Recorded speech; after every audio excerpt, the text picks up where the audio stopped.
কিরে বন্ধু, এখনো কাজ করছিস? বাড়ি যাবি না? দাঁড়া দাঁড়া, আমি যাচ্ছি, দাঁড়া।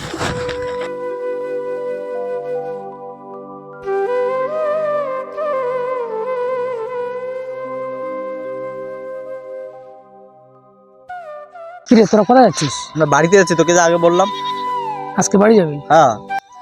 তো ঠিক আছে, তোরা যা, আমি তো যাবো না। তুই যাবি না কেন রে? এরকম হলো, বছরে একবার আসে কালী পুজো। কি করবি বন্ধু, সবার কপালে তো আর বছরে বছরে বাড়ি যাওয়া, বাবা মা, পরিবার, বন্ধু বান্ধবের সাথে একসাথে দিওয়ালি উৎসব পালন করা সবার ভাগ্যে থাকে না। বন্ধু কি হয়েছে একটু খুলে বল তো। বল, খুলে বল, কি হয়েছে বল। শুনবি? আচ্ছা বল, শুনি।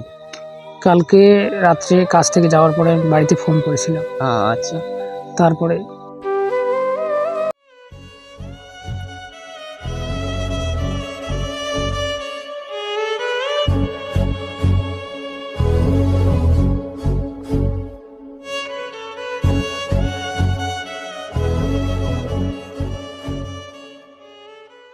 হ্যালো।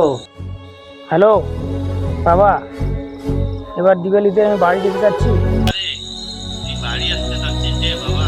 এখন বাড়িরও অবস্থা ভালো নাই, তো মারও শরীর খারাপ।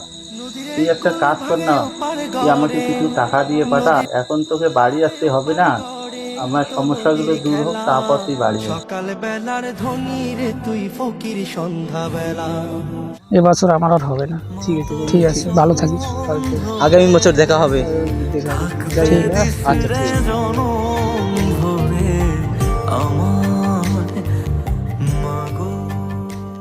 কিছু ছেলে আছে, তাদের জীবনে ঠিক এরকমই হয়।